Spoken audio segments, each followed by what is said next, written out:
Ouais.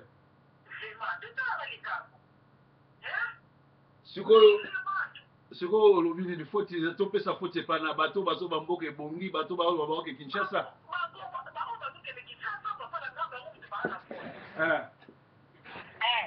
Il faut que papa nanga eza bato oyo bazotia publicité ke bazoki de Kinshasa. Mais ntango bozokende nde mwana teke mboka na bino eza yango bien.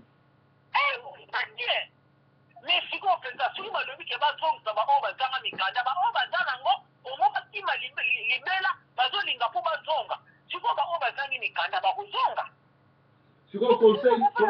conseil nini ozopesa na bato nyonso bazoleka na TV kolobaki bazozonga Kinshasa bona eza pasi nazobenga bango mpenza nazofinga bango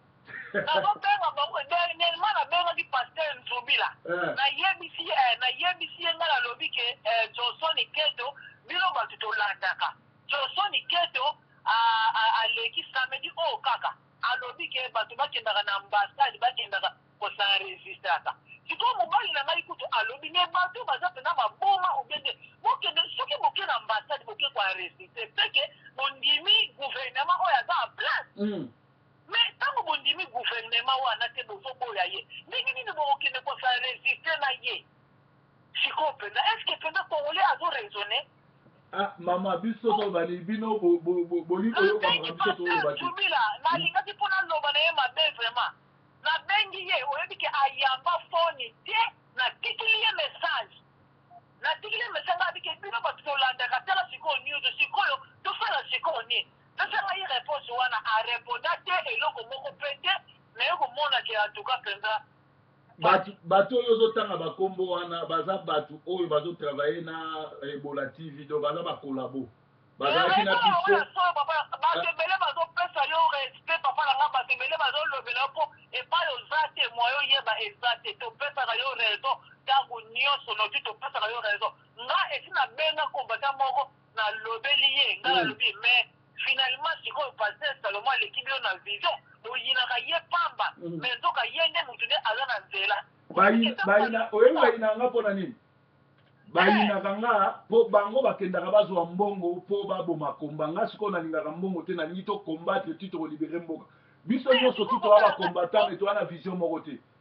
komba wana papa na ngai nalobi mbongo bakende kozwaka baninga bazosombela ngo bandako bino bazopesa bino soki bapesi yo ata 1000 kaka totalaka 1000 ekosala yo nini mama na nga awa balobi baokende Kinshasa tuna bango banda baya poto na bazonga Kinshasa te bakolala wapi bakotambola batindaka ata bavoiture te batindaka ata tonga te bayebi mpe français te bayebi ata français te na Congo mpo kende osala na bureau fo loba français tunaka bango bato babi baokende Kinshasa bakolala wapi bakotambola na voiture nini bakoloba monoko nini bango bakoki koluka mbongo te yango me sikoyo boyinaki bamisisa bato pamba omo bamisisa bakolabo bino mosuki wapi bokomi memi nzela moko kaka bometi bato awa pamba bongo sikoyo mpena kabila yango vraiment aza zoba ki ndenge bofingaka ye mpena ndenge wana ayokaka amonaka ba-DVD etikalaka na ba-YouTube bozokende komitika me bato nano babomi bango ya kotala te mama oyebi nde bakosala bango bakotiela bango bapoison ya 2 ans 3 ans 5 ans rwandais asakanaka te bakotika bango nde wana te bakotika eza teke nde oke bato minduki baboma bango boye te donc bakolia yango mpenza baza ya kotelema me deja esi bakufa me bazoyeba te ezopesa mawa mingi mpenza ezopesa mawa papa na ngai biso tobengaka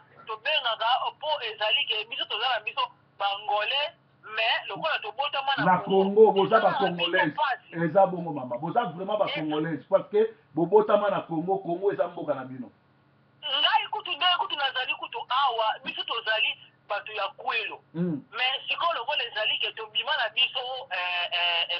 tokende na biso na bavillage kuna te tobotama na Congo mbala moko toleki Luanda mais tokendeki na mboka kuna sikoyo mboka ngo tokei kuna eloko toke kokamwa batata mwasi na biso nini kizongi biso sikoyo tozokolobaka na batata mwasi na biso o tozopesela mpenza te batata mwasi na biso bazolobaka kiyaka me baza batata mwasi na biso bauti na kwelo o me biso tolobi kete biso sikoyo tozali na kwelo mpo sikoyo batata mwasi na biso baza na kwelo oyo ya kati ezali frontiere na kwelo oyo ya Congo kuna oyo ya bino sikoyo biso tozali na kwelo oyo ya ebandeli sikoyo sikoyo bafamile na biso nyonso na tu ya tata na biso baza sikoyo na kwelo wana babenga yango sikoyo simudi kwelo yango na epai famile na biso ezali normalement moto ya Gabon moto ya Cameroun moto ya Angola moto ya Congo Brazzaville biso nyonso tozalaki royaume Congo toza peuple moko mindenge nde bakabola biso yango moni nga ayebisaka bato na obi bazombo fu babunda mpona Congo mpo Congo eza mboka na bango nazalaka contre bazombo te nalinga nde barejoindre groupe na biso parce que biso toyambaka bango tozalaki peuple moko le bayaki topesa bango mabele makambo nyonso ndenge nini lelo makambo ekweli biso bazomona ondire eza letali bango te donc nasepeli ndenge olobi omoni ke biso nyonso letu biso ndenge tozali awa ata Angola bazolobaka ke Angola etondi na bakongole etondi na bakongole mobali na nga alobaka ke me bakongole wana bozolobaka ke tozali biso na biso biso mpe ntango tokimaka tokendaka kuna ozomona bayambaka biso bamama na biso bakimaka bitumba bayambaka biso ntango ekomi mpe tour na bango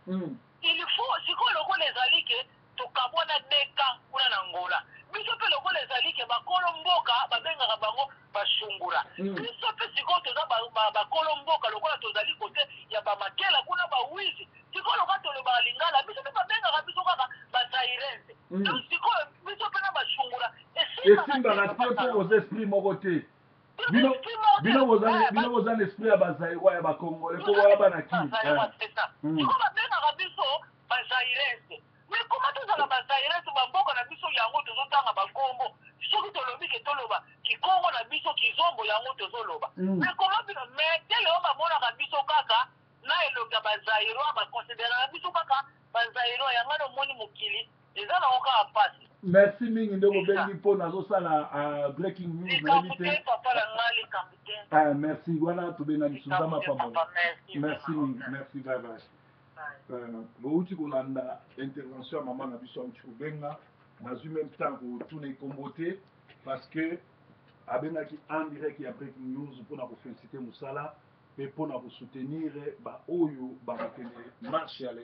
piqué ya le 5 juin na ambassade ya Congo tokozala kuna biso nyonso tu mpona koluka koede bandeko wana kosala piqué apart wana tokokende lisusu na basango ya lelo basango ya lelo toza nango awa balobi exécuteur oyo bakoma FDA Food and Drug Authority exécuteur oyo bakoma FDA Food and Drugs Authority komeka kolia yango te eza bien te mpona santé na yo na partage yango na Facebook na ngai Didier Forme omoni ke breaking news eyaka kopesa sango ya santé sango ya mboka makambo nyonso tu donc bomeka kolia yango te avant somba exécuteur tala bien ke likolo nango bakoma te FDA donc FDA komeka kosomba yango te donc soki osombi yango eza mabe mingi mpona santé na yo tozali lisusu na basango ya IDPS oyo tokodéveloppe yango nsima tokozwa vraiment interview yo mobimba moi mikamba le débat stratégique à l'est Chilombo à l'est de la RDC oyo ezali moto ya IDPS aza représentant ya IDPS na Canada asali interview adévoile makambo nyonso tu oyo ezoleka na Congo sur makambo ya ndenge Kabila apesi mbongo ebele mpona kosomba IDPS alors na Congo bazoyebisa biso lelo balobi dialogue mosusu efungwami lelo dialogue ya Kabila sans baparti politique ye na ye abandi dialogue ne lelo na palais des nations bien na palais du peuple lelo ebandaki lobi le 1er juin donc dialogue moko ebandi kuna me baparti politique eza te eza kaka bango na bango banews mosusu tozwi ezali awa totala parce que nazopesa bino banews oyo ezolobama na Congo Love Congo alobi nini Love Congo alobeli makambo ya basere alobeli makambo ya pillage, alobeli makambo ya Kinkester, alobeli makambo ya kamere oyo na kolakisa bino sikoyo rôle ni kamere azojoue na kati ya PPRD, parce que ti lelo azalaka toujours moto ya PPRD na kotangela bino basango na ye nyonso tout oyo ezoloba consultation présidentielle incertain, les opposants partisans du non dialogue n'iront pas à sa rencontre. Donc opposants boy ok rencontre wana te bango babandi déjà masolo na bango. Bon, na un de Nestlé a poursuivi après la découverte de plomb dans les nuls. Donc Nestlé automelanga faut ça l'attention, les alaka ba plomb batiaka na kati ba biloko ebele biloko tozolia tozomela faut ko cheka kango avant ko lia yango. Alors toza sous na basango mosusu population congolaise est très fâchée contre le gouvernement à Kanambe, bazolinga sikoyo ba sala likamvuma grave o babengi yango ko sala ko kitana terrain ou kende ko sala o babengaka soulèvement populaire. Ngoi Kuluna ne parle plus en blé de Kabila eza ba jeune bango Kabila za suna tinanete soki ya salsi yo o salelié ayus yo aza suna tinanete ko bwaka yo bakomi Ngoi Kuluna ne parle plus de bien. Document sur l'assassinat du général Donatien Mayele ezali awa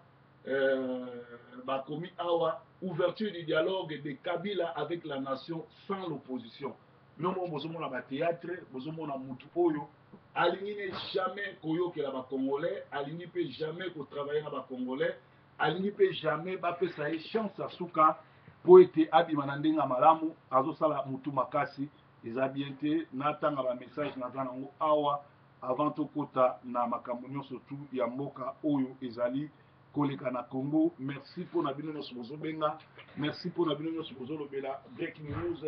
eza malamu bolanda breaking news nzambe nanga akoleka na kopambola bino. Mais avant tokota misala nazosala bomoni oyo police ayaki bako ofundanga ndenge bafundaka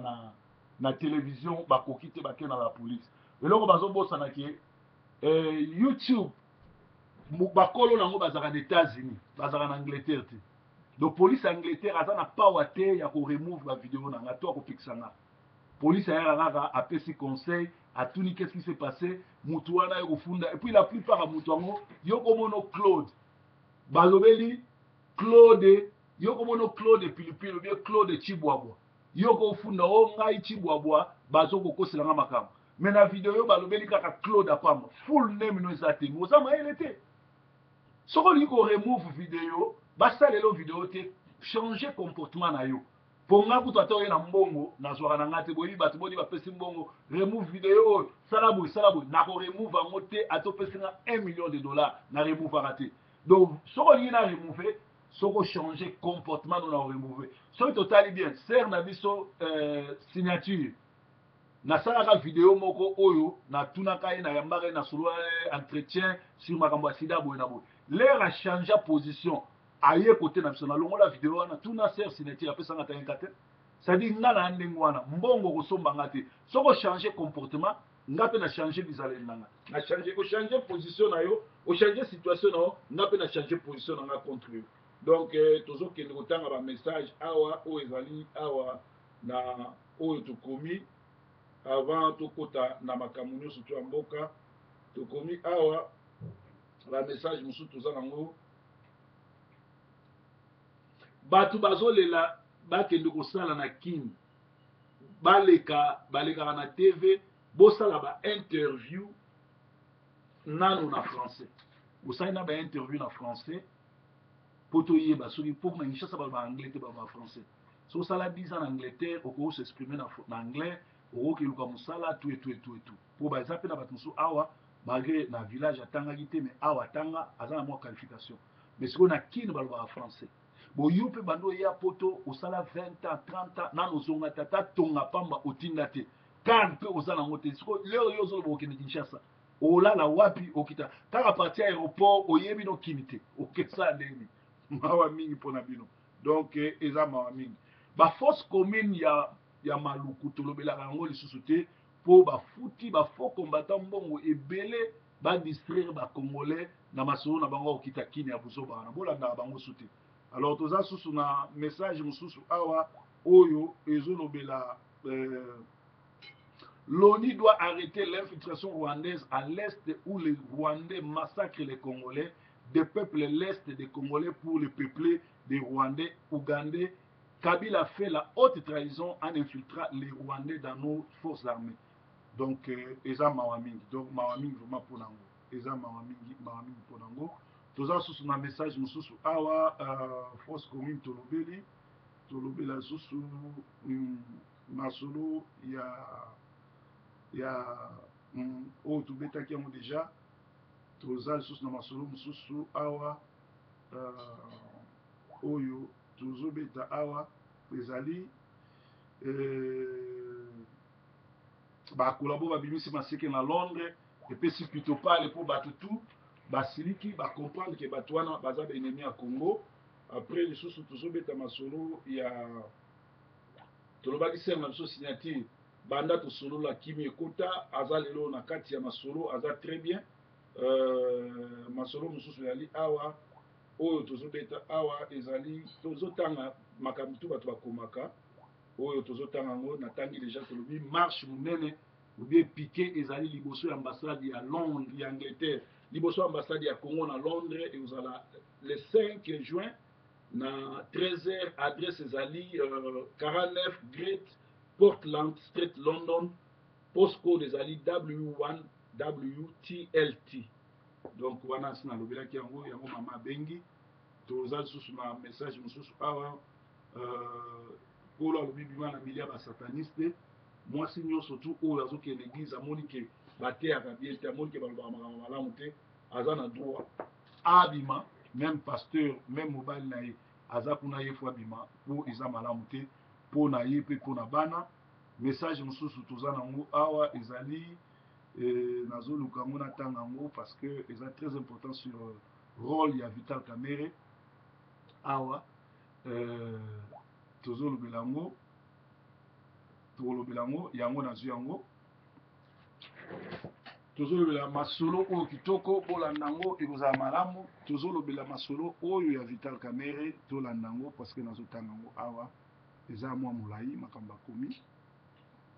tozala bongo na breaking news ya lelo likolo azobatela e makambo ezoleka kitoko tolobi boye Kamerhe joue un grand rôle il a joué un grand rôle d'introduire son frère et complice Kanambe. Il faut boyeba ke Kamerhe azala jamais l'opposition. Kamerhe azali ami personnel ya Kabila bango tu bazo travailler pour na intérêt ya Rwanda azali bongo infiltré rwandais na Congo batinde banda bomwana pour na ko jouer rôle azo jouer ti akoma ke yende chef d'opposition yende mutazo nda remplacer Tshisekedi et pourtant Tshisekedi affaibli muto fazwa poste Tshisekedi lokola doyen y'opposition ezali Olenga Nkoyi parce que Olenga Nkoyi a combattu banda tango ya Mobutu Kabila le père ti lelo ya ba Rwandais. Donc oyo ya Rwandais au Vital akoki jamais kozwa place ya leader opposition na kombo na yesu totelemeli. Il fit la bouche de Kanambe pendant les élections de 2006. Kabila ne maîtrisant ni la lingala ni la langue de Molière, c'est-à-dire le français, Kanambe avait du mal à s'attendre avec les Kinois. Jusqu'à présent, il ne s'est jamais entendu avec les Kinois. Yokanate, Kabila, Tileona, Bakinois, Yokanate, Bakinois, Bazan esprit, Batikala, pour accepter qu'un sentinelle moko, un taximan, un aventurier, un tueur de Tingitingi a dirigé Bango et courant et le karaté. Alors, il a fallu Basomba, Kamerhe, Oyakola, na Kinshasa, aya na argo à Kinshasa, aya na lingala Kinshasa, tout ça, nous lié, boina boipo, Bakinois, Bameka, Kondimaye. Donc, ça qui rôle, ça qui est, Perol Wara a réussi ça qui est très bien. Il y a moins ça qui est cadeau, il y a comme président du Parlement, et pourtant, ça a mérité en côté. L'air pas comme président du Parlement, a eu plus de 200 millions de dollars, et à Bandai ko vanda na ndako à l'État, même si c'est que dit lelo, ndako vanda na limité à somba teza ndako ya Air Zaïre. Oh, ceux qui ont eu pouvoir, to boto la bandako wana. Peto le bagay teza na ba pasteur rebelle awa, ba sombi bandako na Kinshasa, oyo biso to boto la bango po eza ba mbongo ya lokuta. To yebi ba kombo la bino, to boto la bandako na bino. Alors, avec les Kinois, le rôle de Vital fut donc capital. Il écriva même un livre pour séduire les Quinois, ce livre poison dont il regrette amèrement aujourd'hui de l'avoir écrit. Donc Kamer est tellement secret, bapesa nye mbongo ebele na rôle wana ya kointroduire Kabila, secret lere eleki, ndenge lelo secret eleki ya, bazosala ba vidéo, tozokende Kinshasa, tokende travailler, bobomba ba vidéo wana, bobomba ba disque dire wana nyonso, ekozala ba pièce à conviction, toko juger bino, à travers musala o bozosala, à travers ba vidéo na bino. Alors secret ya Kabila elekaki, ya Kamer elekaki, ake kosala livre ou a promis les raisons, voici pourquoi j'ai choisi Kabila pour président. Alors, les lois comment pour regretter parce que à cause de ça qui livre dans la bibliothèque, ils ont internet, ils ont moyen ou en et cola et dans autres. Pourquoi j'ai choisi Kabila? Il a été récompensé comme président du Parlement pour avoir bien servi. Rwandais comme Kengo, il est Rwandais comme Kengo, Rouberwa, Vital sert fidèlement. Vital sert fidèlement le Rwanda, l'intérêt rwandais. Il est atteint du sida qu'il propage à Kinshasa en moyennant $150 aux jeunes filles congolaises. La présence d'Herman Cohen, cette figure emblématique américaine, ennemi du Congo, celui qui est au milieu des déclarations intempestives quand il s'agit du Congo, comme le Kivu appartient au Rwanda. Donc, Herman Cohen, Oyo, Asalaka, la déclaration, ya Boma, Congo, Oyo, Azali, ennemi à Congo, Oyo, Azali, disciple à Bill Clinton, Oyo, Alingaka, Congo, et cédé ma belé na Rwanda, et cédé même ma richesse na Rwanda, tu éviter sur Azakoko, Rwandais, tu éviter sur Alina corriger Nzambe, parce que Nzambe l'air à Kabola, Mboka, après ça, Congo pour les Congolais. Congo est un héritage ni à Rwandais ni à Ougandais. Alors Nzambe mutakabola ba richesse à mon avis que na Congo il faut qu'il y ait scandale géologique. Donc Herman Cohen na Bill Clinton ba ko corriger Nzambe te na kolinga ko yebisa Nzambe ke Congo azana ba bien belé, Congo azana ba belé belé, il faut ba Congolais bazwa ndamba pesa au lieu eux allons moi ba Congolais bazwa ndamba pesa mais bango bazoya na ba force bazui Kabila Rwandais ba tie na mutu azwaka ba Rwandais alati bango bateni congolaise babomi ba congolais bazozwa mabele na biso bazozwa ba richesse na biso ti na niveau Rwanda est comme un premier exportateur ya coltan et pourtant na mabele Rwanda mabele ata coltan ndambu zate ça dit ba sakani na biso ba nyati biso il faut toke nango ti na suka tozong c'est la bango le retour à l'expéditeur. Herman Cohen suit la politique de Bill Clinton qui affirma au cours de sa présidence que le Congo était trop grand pour demeurer un seul pays. Cohen a expliqué que le Congo devait céder une partie de son territoire au Rwanda. Le Congo devait permettre au Rwanda de se servir de ses richesses pour soulager son économie en ruine. Tout le monde sait que Clinton et Cohen sont au centre des déboires que les Congolais sont en train de vivre. Herman Cohen a engagé Léon Lubitsch, alias Kengo, cet enfant d'un bâtard, Bolim Sanga, cet enfant d'un bâtard qui n'a pas le sang congolais, et adopté par un soldat congolais qui était parti en mission au Rwanda. Ingrat qu'il est, il déclarera, lors qu'on chassait Mobutu en Bruxelles, quand il était en exil, il va déclarer qu'il était au Zaïre pour aider un ami Mobutu. Mais curieusement, il est retourné au Congo et il occupe maintenant les fonctions du Sénat, c'est-à-dire il est la deuxième personnalité. Si aujourd'hui, le fameux Rwandais Kabila Mer, c'est lui qui fera l'intérim. C'est-à-dire quelqu'un qui dit qui est venu aider le Congo, un ami, quelqu'un qui n'a pas la nationalité congolaise, quelqu'un qui n'a pas le sang congolais dans ses veines, cet bandit, cet terroriste de Kengo, voilà ce qu'il a fait. Vital a été recruté par Cohen pour aider l'occupation rwandaise en jouant le rôle de faux opposants comme Mobutu et Tshisekedi. C'est-à-dire Cohen a recruté Vital Kamerhe pour jouer jeu Oyo. Il y a faux opposants parce que Vital Kamerhe na Rwanda Kabila baza bato pe perdre baza intérêt moko ils a Rwanda baza là jamais opposant donc bazo sala jeu au américain basalaka na tango ya Mobutu oyo babisaka Tshisekedi opposant ya Mobutu. Tshisekedi azaki opposant azakoluka jamais comme président na tango Mobutu mais azakolinga comme premier ministre. C'est étonnant tango boza na parti bongene pour na pouvoir bokende te po koma premier ministre nga so naza na parti politique nanga nazokende mpo nazwa pouvoir mpo nabongisa mboka naokende jamais mpo na travailler premier ministre sous moto oyo nazondimela te soki ezalaki baje na bango oyo bazali kosala mokili ese eyebelamo. Mais Vital oublie qu'il a déjà creusé sa tombe, qui va concrétiser sa mort politique, car c'est encore Herman qui voulait introduire Vital à Hopkins University aux États-Unis, et cela a fait montrer au monde entier que Vital était leur agent, et cela prouve qu'il participe à leurs idées macabres. Et cette relation a compliqué la quête de Vital à la haute magistrature congolaise. Tout cela a fait compliquer sa tâche. Donc, on a expliqué, dernièrement, je crois, il y a 2 mois, 3 mois passés, on a qui, Congolais, fourmi rouge, Oyo, Kende qui attaqué, Toko Bimisa, Vital Kamere, na conférence à l'université Hopkins, na Canada, et elle a qui pour Cohen a introduit na lobbying au Pesara Mongo pour bangonde bato diriger Congo. Alors et ça qui bien fourmi rouge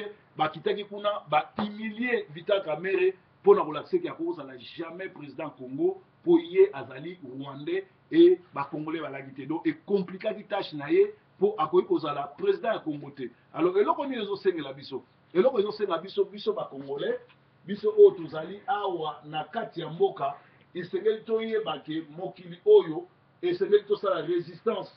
esengeli tosala nyonso ndenge Che Guevara alobaki esengeli tobunda esengeli tosala basabotage esengeli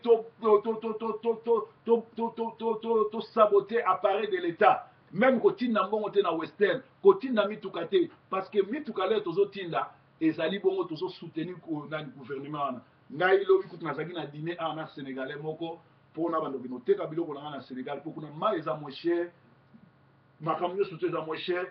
kala mingi te bokomona nga na Dakar parce que tocomprendre ke mpona kopesa embargo na Congo esengeli tokende kote mosusu kote yango eza nini kote wana ezali bapays étranger oyo eza bapays limitrophe eza malamu mingi mpo tokokende kuna tokokende kotravaille mpe tokokende kosunga bango tokokende kosala nyonso tu oyo tokoki kosala mpona mokili ebonga mpona makambo ezala bien. Alors esengeli na bino boyeba biso bakongolais lelo oyo tokosala lokola mboka na biso eza occupé lokola mboka na biso tozala bapoliticien oyo basombi bango tozala bapoliticien oyo bible ezoloba ke ce monde est dirigé par le diable bato oyo bazali bata franc-maçon bato oyo baza basataniste bato oyo natangaki lobi na Ephésiens 6:12 balobi tozobunda contre les méchants tozobunda contre monde des ténèbres tozobunda contre bato bayani te ya mabe bato wana nyonso tu nde bazwi pouvoir. Alors congolais yo kosala nini congolais il faut otelemela motu nyonso oyo azoleka na tv koloba ke nga nazosonga Kinshasa koloba ke nga nazokende osala abandaki combattant asuki kolabo. Pourquoi bazoloba bongo bazosalaka baémission mpona kodistraire bato bazosalaka baémission mpona kolembisa bato bazosalaka baémission mpona bato balobela susu force commune te oyo babomi plus de 400 congolais babwaka bango na maluku babwaka bango na kimwenza babwaka bango un peu partout na bakongo na baferme ya mwasi ya kabila tout et tout et tout. Bomoni bien que ça fait 1 mois bato babosani masolo ya baforce commune bakomi kobeta masolo ezanga ntina oyo azokende Kinshasa ozokende Kinshasa mais ozokende Kinshasa sur quelle base oyebi français okovanda wapi okozala loger wapi bando yana nozonga te yoza fois kumputu bando yana nozonga te en passant tozolobela pe fois kumputu film na biso eza na bashop nyonso déjà okozwango ezotekama na prix moko kitoko na 2 livres bato a France semaine prochaine déjà ekozala na France pe na Lille pe na Lyon bokozwango na biso et pas parfum kanku akoya kotikango. Donc tolinga toloba ke bino bacongolais eloko ya makasi oyo fo bosala ezali kotelemela motu nyonso oyo azoba soi-disant congolais soi-disant combattant mais azosala bavideo ke azosonga Kinshasa c'est-à-dire azokende kotia poids na barwandais soi-disant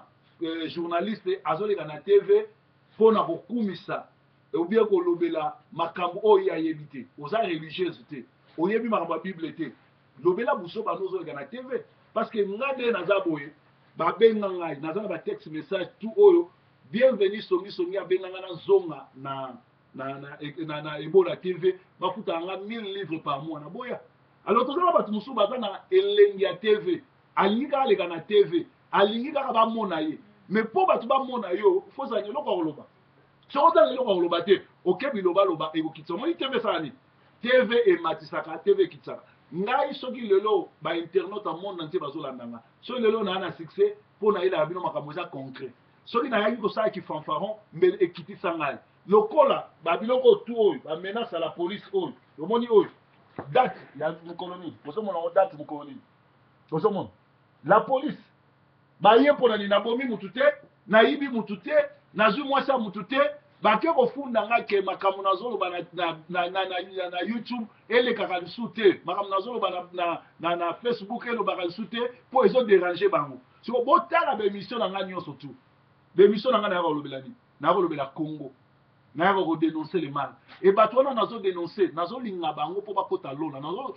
baza benemi na nga te naza na conflit na bango te nalingi bakota lola momoni suite na bango ndenge basalaki nalekaka so na tv te eza te bapekisanga nga moko na boya mpo soki na bandi bakomi lete na bandi bakomi lete yango nayaki na youtube oyo na youtube mpo olongola nga ifo tokende osamba na kote mpo polise awa aza na pawa te polise azala na pawa te mokolo youtube azalaka wapi azalaka na états-unis alors avant que nofunda mutu il faut luka oyeba baprincipe wana alors pourquoi ezosalama bongo parce que monde oyo eza dirigé par les diables monde oyo tozali eza dirigé par les diables zela natangela bino bokomona ke monde eza dirigé par les diables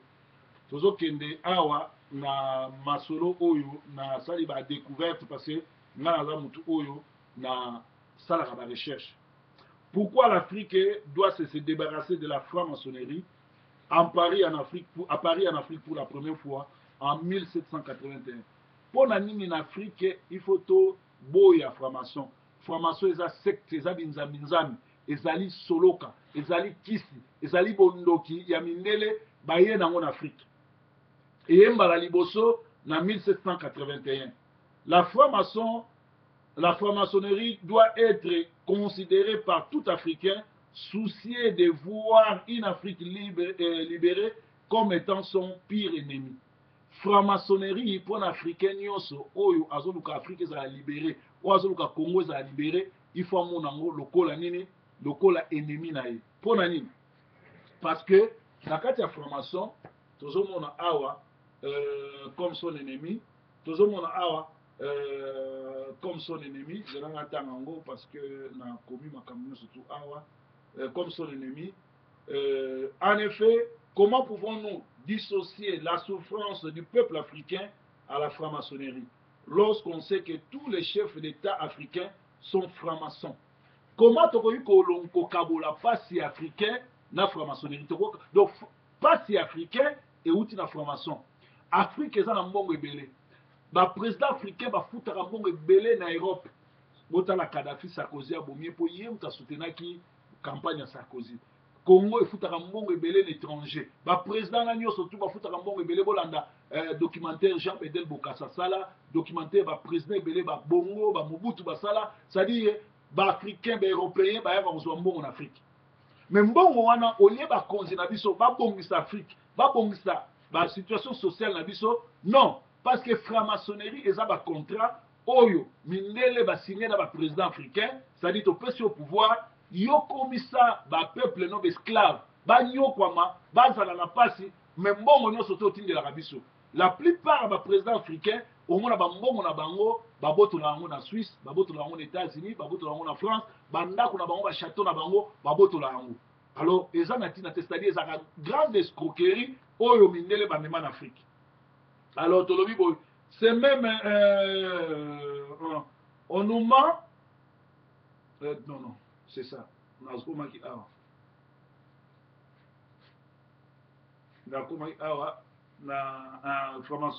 La plupart, le plus grave est que nos chefs d'État, en prenant le pouvoir, promettent de faire passer les intérêts des francs-maçons avant les intérêts de leur peuple. Ces vampires qui sont appelés fils de lumière, fils de la veuve, bâtisseurs, prouvent que ah zelana yamba boyebi ka ba direct allô ouais naza busy na benga so na sisi na osala émission alors omoni awa ba benga ka trop donc il faut to tosilisa nanu masolo après na yamba bango. Alors tozoloba awa tozoloba pourquoi faut benga na franc-maçon na kati ya mboka. Ces vampires qui se font appeler fils de lumière, fils de la verve, baptisés, prouvent à suffisance qu'apporter la lumière, manifester de la compassion et bâtir notre continent sont éloignés de leurs préoccupations. Donc lumière na bango ezali molili Afrique.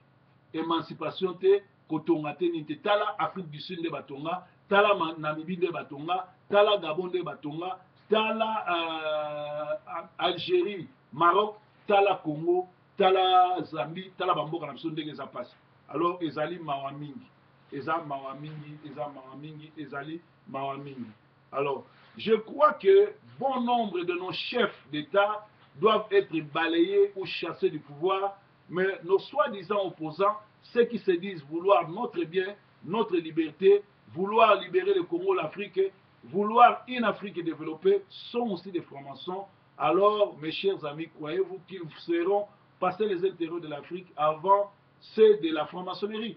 C'est quoi le plus grand problème? Le président, c'est un franc-maçon. Opposant peut être franc-maçon. Donc, attends, tu as président. Tu es opposant. Surtout, tu n'as jamais intérêt. Il y a peuple. Intérêt dans le peuple. Il y a franc-maçon. Il y a des préoccupés. Alors, ils ont préoccupé. Vouloir une Afrique développée sont aussi de la formation, feront passer cela auparavant comme leur principe. Alors,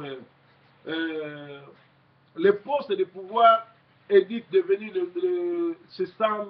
qui permet à un jeune sorti de l'école de trouver le travail, à celui qui travaille de se lever à la hiérarchie. C'est même les critères pour devenir président en Afrique. Au Gabon et partout en Afrique, la franc-maçonnerie a verrouillé le pays de telle sorte que sans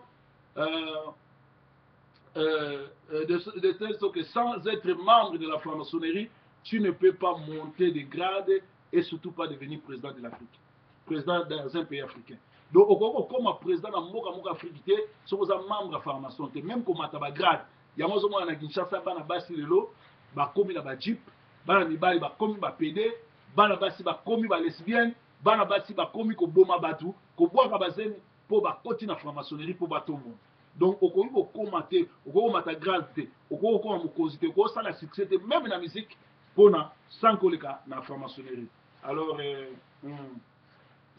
comme les présidents et opposants sont de la franc-maçon, c'est-à-dire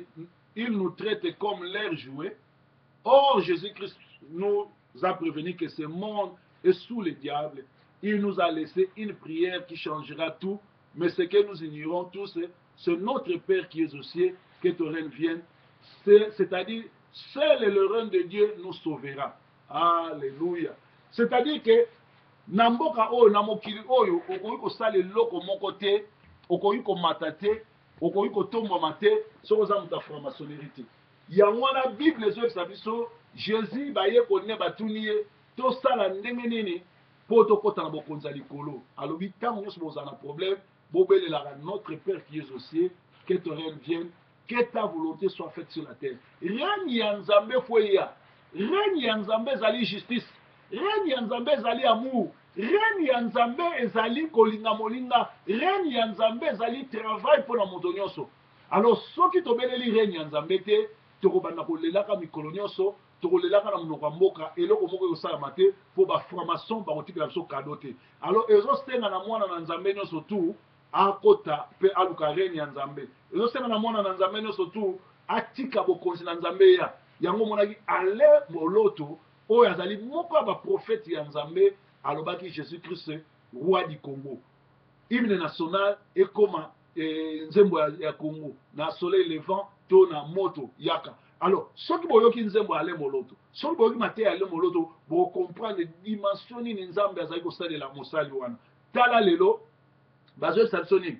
ndeko na biso pasteur Mukuna Kabemba ebemde oyo autali kokufa le 28 na Kinshasa, akufi batiele poison. Poison bakufi mpona nini? Bawelelani kokende koteya epai ya Sikatenda, parce que Sikatenda ali conseiller ya ya président rwandais oyo aza na Congo so côté ya kuna mercredi apesaka 1000 livres. Alors sikoyo lokola ye azalaki kokende te ya kuna mingi bandeko ne mosusu bapaster batieli ye poison mpo ye azalaki na kokende te ya kuna chaque mercredi sadi ye moto aza kocontrole ba 1000 livres. Comment bapasteur bakomi kotia na bapoison? Soki okende na la police ya bato bakende kofunda nga, ce sont des pasteurs. Nga lere nalekaka na tv na dénonçaka eza biblique. Bible elobi soki omoni mabe dénonce bango na titre 1:10 elobi dénonce bango, kanga bango monoko, botola bango meme évangile, kobotola bango évangile yali, kobotola bango bible, kokanga bango monoko yali, kobotola bango évangile. Mais tala bango sikoyo nde basalaka. Soki problème yali bakende na la police. Est-ce que police ekatanga makambo? Police epesaka conseil kocontacte ye su te, kobenga ye su te, kolobela ye su te. Police te nde moto ekataka makambo. Bamama oyo babengi basi bayebi ke pasteur Mario aza aventurier, batutu basi bayebi. Soki omoni moto azoleka na tv apesi ye mbote, omoni moto na tv azolobela ye, kobanga no te, baza des oiseaux de même plumage. Bandeke ya ndenge moko bafolaka ensemble, hirondelle na hirondelle batambola esika moko,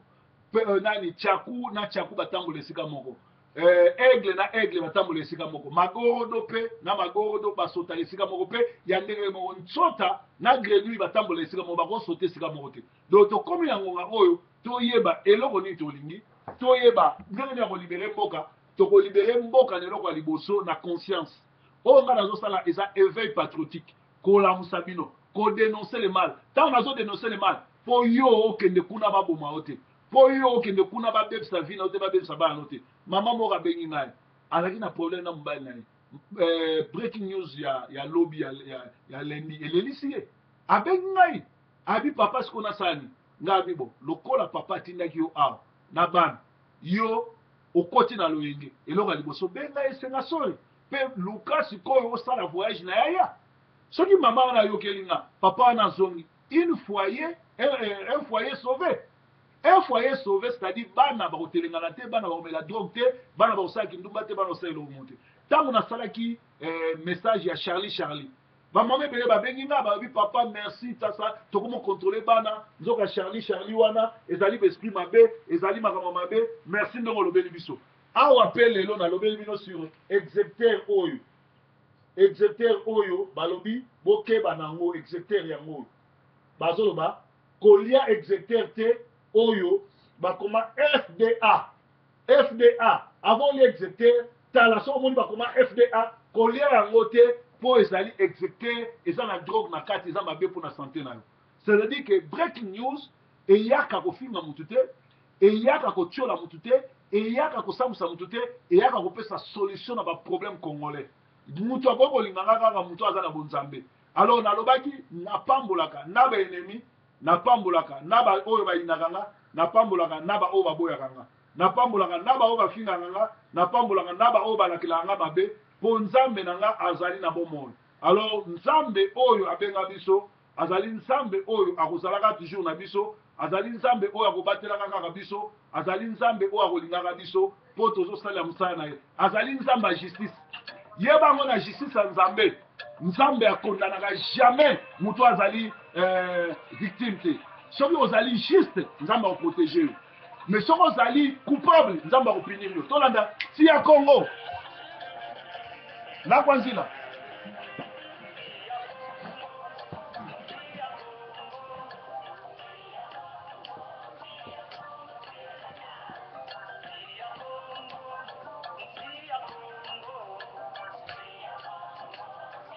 mboko mibale oyo eyambi biso oyo mboka nsa d'origine mpo nzambe apambola yango.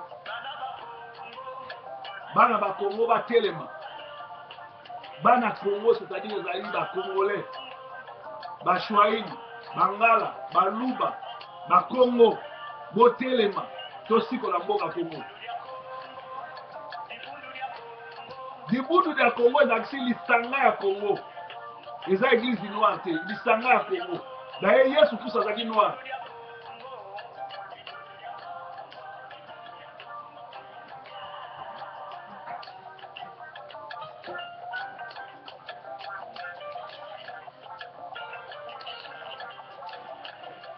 Balobi dibutu ya Congo esikutubuka, c'est-à-dire esekwa, ezonga.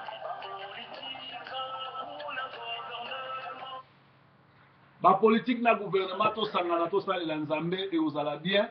donc eozala malamu mpona mosala oyo tozosala eozala malamu mpona mboka na biso bolimbisa eza appel moyen bayamba eza mpe eza baréalité awa naza trop appelé trop sollicité parce que Didier Forme malata kala idéologie kuba kolo fwakumputu luka mutu nyonso tozala nango na ndako ekozala malamu mutu nyonso tosomba fwakumputu eza malamu alors nzambe na nga akobatela Congo mpo biso nyonso toza ide moko biso nyonso toza bomoko biso nyonso tozosalela nzambe moko toyoka nti ya Congo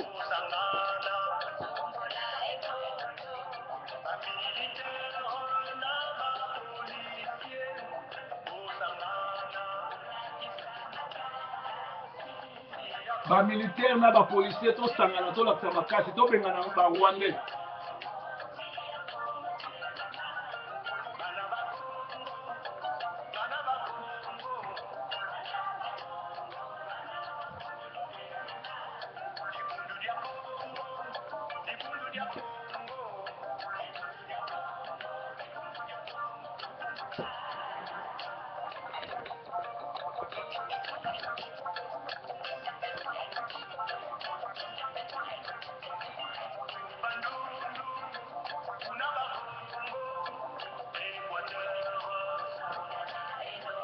tosangana elongo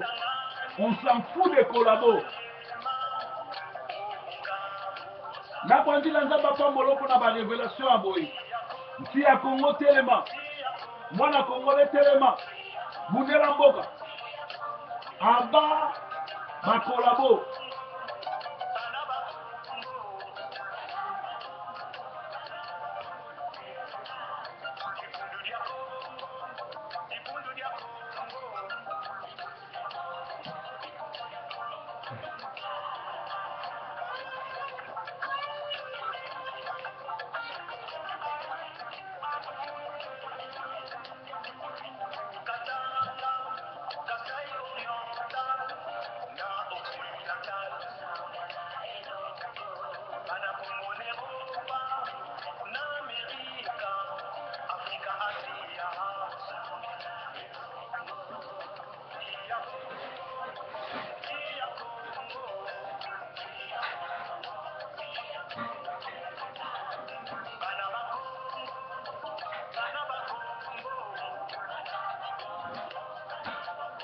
bana bakongo lutelema bana bakongo totelema bana bakongo totelema bakongolais tolamuka mpona mboka na biso ezalaki breaking news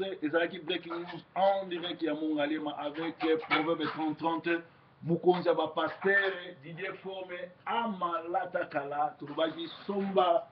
filme na yo fwakumputu ezali koteya yo koluka kobongisa famille koyede bato eza malamu mingi toyaki awa lokola barescapé eza malamu lokola Joseph akotaka ye moko na Egypte mais akotisa 77 personnes père na bango koko akotisi ye na mikililo eza mabe te kobengisa bacousin baoncle banani eza malamu alors tosukisaka breaking news na koseka papa moko azalaki motu ya comité central asala mingi na Mobutu akomi kobela sikoyo paster aye koteesanga malamu paster atalisi abi yamba yesu bomoi ozala malamu tu azosali ye priere papa yambi yesu lere ayambi yesu lokola mokonzi mpo mobikisi paster oli avanda nete atuni alobi papa oyambi yesu abi nayambi ye papa alobi bo papa nani mokonzi yoka papa wana